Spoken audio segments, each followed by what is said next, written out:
ही माहिती शेवटपर्यंत नक्की वाचा आणि आपल्या कुटुंबातील प्रत्येक ज्येष्ठ नागरिकापर्यंत पोहोचवा, कारण याचा थेट फायदा तुमच्या घरातील आई वडील, आजी आजोबा यांना होणार आहे. देशाच्या उभारणीत आपले संपूर्ण आयुष्य घालवणाऱ्या ज्येष्ठ नागरिकांसाठी सरकारने अतिशय महत्त्वाचे आणि दिलासा देणारे निर्णय घेतले आहेत. आयुष्याची 60 वर्ष पूर्ण केल्यानंतर माणसाला शांत, सुरक्षित आणि सन्मानाने जगता यावे, हा या निर्णयांचा मुख्य उद्देश आहे. आज अनेक ज्येष्ठ नागरिक आर्थिक अडचणी, आरोग्य समस्या आणि एकटेपणाशी झुंज देत आहेत. हे लक्षात घेऊन सरकारने आगामी काळासाठी अशा योजना आणि सवलती जाहीर केल्या आहेत, ज्या थेट यांच्या दैनंदिन जीवनात बदल घडवून आणणार आहेत. सर्वप्रथम हे समजून घेणे आवश्यक आहे की ज्येष्ठ नागरिक म्हणजे कोण.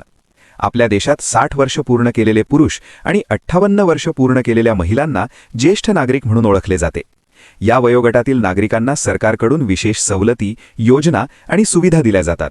दुर्दैवाने अनेक लोकांना याची योग्य माहिती नसल्यामुळे ते या लाभांपासून वंचित राहतात. त्यामुळे ही माहिती अत्यंत महत्त्वाची ठरते. सरकारने सादर केलेल्या नव्या आर्थिक तरतुदींमध्ये ज्येष्ठ नागरिकांच्या जीवनातील प्रत्येक बाबीचा विचार करण्यात आला आहे. प्रवास, आरोग्य, आर्थिक सुरक्षितता, बँकिंग सुविधा तसेच सामाजिक संरक्षण या सर्व गोष्टींवर भर देण्यात आला आहे. या निर्णयांचा फायदा शहरात राहणाऱ्या ज्येष्ठांप्रमाणेच ग्रामीण भागातील वृद्ध नागरिकांनाही होणार आहे.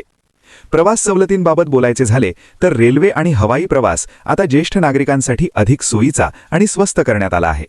रेल्वे प्रवास करताना 60 वर्षांवरील पुरुषांना तिकीट दरात 40% सूट मिळणार आहे, तर 58 वर्षांवरील महिलांना 50% सूट दिली जाणार आहे. ही सूट सर्व श्रेणीतील तिकिटांवर लागू राहणार आहे. यामुळे आपल्या नातेवाईकांना भेटणे, तीर्थयात्रा करणे किंवा वैद्यकीय कारणासाठी प्रवास करणे अधिक सोपे होणार आहे. याशिवाय मोठ्या रेल्वे स्थानकांवर ज्येष्ठ नागरिकांसाठी स्वतंत्र तिकीट काउंटर, बसण्याची सोय, व्हीलचेअर सुविधा आणि चढताना उतरताना प्राधान्य दिले जाणार आहे. गर्दीमुळे होणारा त्रास टाळण्यासाठी हे मोठे पाऊल मानले जात आहे. हवाई प्रवासातही ज्येष्ठ नागरिकांसाठी विशेष सवलती देण्यात येणार आहेत. अनेक विमान कंपन्या तिकिटांच्या दरात सवलत देत असून विमानतळावर चेक इन, सुरक्षा तपासणी आणि बोर्डिंग दरम्यान विशेष मदत दिली जाणार आहे. यामुळे वयस्कर प्रवाशांचा ताण कमी होणार आहे. आरोग्य सुविधा हा ज्येष्ठ नागरिकांसाठी सर्वात महत्त्वाचा विषय आहे. वय वाढत जात असताना आजारपणाचा खर्चही वाढतो. हे लक्षात घेऊन सरकारने आरोग्य क्षेत्रात मोठे बदल केले आहेत. 70 वर्षांवरील प्रत्येक ज्येष्ठ नागरिकाला विशेष आरोग्य कार्ड दिले जाणार आहे. या कार्डच्या मदतीने वर्षाला 5 लाख रुपयांपर्यंत मोफत उपचार घेता येणार आहेत. ही सुविधा सरकारी तसेच निवडक खासगी रुग्णालयांमध्ये उपलब्ध असेल. या आरोग्य कार्डसाठी अर्ज प्रक्रिया अतिशय सोपी ठेवण्यात आली आहे.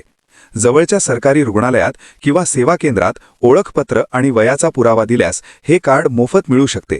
अनेकांना वाटते की ही योजना फक्त गरिबांसाठी आहे, पण हे पूर्णपणे चुकीचे आहे. 70 वर्षांवरील प्रत्येक नागरिक या योजनेचा लाभ घेऊ शकतो. याशिवाय सरकारी रुग्णालयांमध्ये मोफत आरोग्य तपासणी शिबिरे, स्वस्त दरात औषधे आणि स्वतंत्र वॉर्डची सुविधा देण्यात येणार आहे. जनऔषधी केंद्रांमधून कमी किमतीत दर्जेदार औषधे उपलब्ध करून दिली जातील. यामुळे उपचाराचा खर्च मोठ्या प्रमाणात कमी होणार आहे. आर्थिक सुरक्षिततेसाठीही सरकारनं महत्त्वाचे निर्णय घेतले आहेत. बँकेत ठेवलेल्या मुदत ठेवींवरील व्याजावर आता जास्त सवलत मिळणार आहे. ठराविक मर्यादेपर्यंत मिळणाऱ्या व्याजावर TDS कापला जाणार नाही. यामुळे ज्येष्ठ नागरिकांच्या हातात पूर्ण रक्कम येईल आणि त्यांचे मासिक उत्पन्न वाढेल. घर भाड्याने मिळणाऱ्या उत्पन्नावरही सवलत देण्यात आली आहे. मर्यादेपर्यंतच्या भाडे उत्पन्नावर कोणताही कर कपात होणार नाही. बँकांमध्ये ज्येष्ठ नागरिकांसाठी स्वतंत्र काउंटर, प्राधान्य सेवा आणि अधिक व्याजदराच्या योजना उपलब्ध करून दिल्या जात आहेत. हे सर्व निर्णय मिळून ज्येष्ठ नागरिकांना आर्थिकदृष्ट्या स्वावलंबी बनवण्याचा सरकारचा प्रयत्न स्पष्ट दिसतो. आयुष्याच्या उत्तरार्धात कोणावरही ओझे न होता सन्मानाने जगता यावे, हाच या सर्व योजनांचा खरा उद्देश आहे. ज्येष्ठ नागरिकांचे जीवन केवळ आर्थिक आणि आरोग्य सुविधांपुरते मर्यादित नसते, तर त्यांना कायदेशीर संरक्षण, सामाजिक आधार आणि मानसिक समाधान मिळणेही तितकेच महत्त्वाचे असते. हे लक्षात घेऊन सरकारने ज्येष्ठ नागरिकांसाठी कायदेशीर हक्क अधिक मजबूत केले आहेत. समाजात अनेक वेळा असे पाहायला मिळते की वृद्ध आई-वडिलांकडे दुर्लक्ष केले जाते. कधी मानसिक त्रास दिला जातो, तर कधी त्यांच्या संपत्तीवर डोळा ठेवला जातो.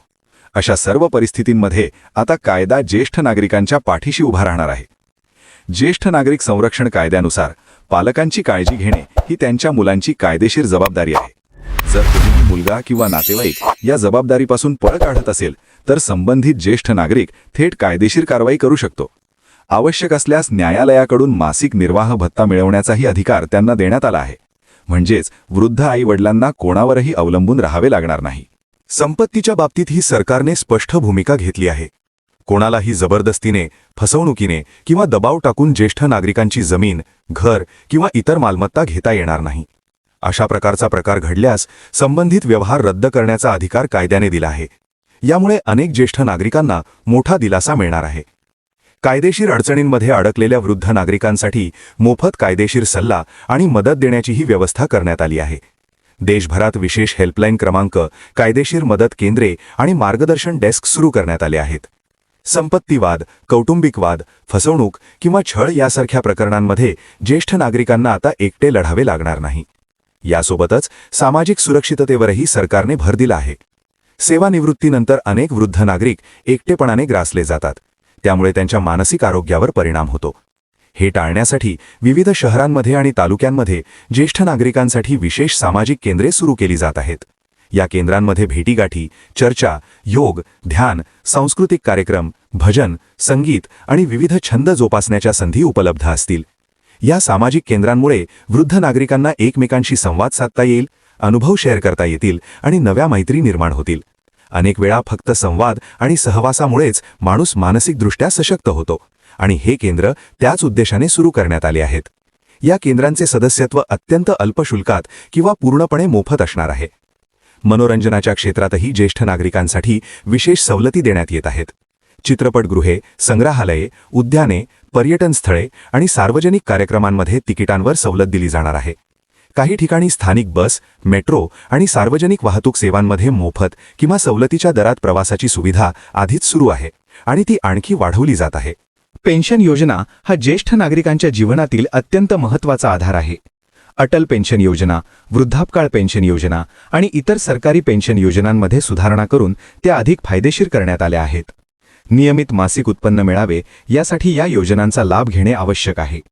अर्ज प्रक्रिया सोपी करण्यात आली असून जवळच्या बँक, पोस्ट ऑफिस किंवा सेवा केंद्रातून याबाबत माहिती मिळू शकते. या सर्व सुविधा आणि योजना मिळून एकच संदेश देतात की देशातील ज्येष्ठ नागरिक सन्मानास पात्र आहेत.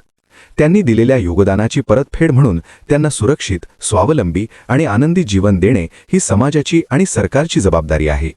प्रवास सवलती, आरोग्य सुरक्षा, आर्थिक लाभ, कायदेशीर संरक्षण आणि सामाजिक आधार या सगळ्या गोष्टी एकत्र आल्यावरच खऱ्या अर्थाने सशक्त वृद्धत्व शक्य होते.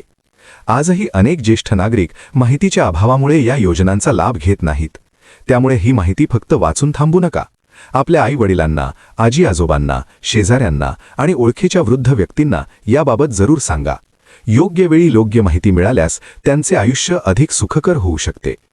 ज्येष्ठ नागरिकांसाठी जाहीर करण्यात आलेल्या या सर्व योजना, सवलती आणि हक्क केवळ कागदावर मर्यादित राहू नयेत, तर त्या प्रत्यक्षात प्रत्येक गरजू व्यक्तीपर्यंत पोहोचल्या पाहिजेत. आयुष्याची अनेक वर्षे देशासाठी, कुटुंबासाठी कष्ट करणाऱ्या आपल्या आई-वडिलांना, आजी-आजोबांना आता सुरक्षित, सन्मानाचे आणि तणावमुक्त जीवन जगण्याचा पूर्ण अधिकार आहे. सरकारने दिलेल्या या सुविधा म्हणजे उपकार नाहीत, तर त्यांचा हक्क आहे. योग्य माहिती आणि वेळेवर अर्ज केल्यास हे सर्व लाभ मिळू शकतात.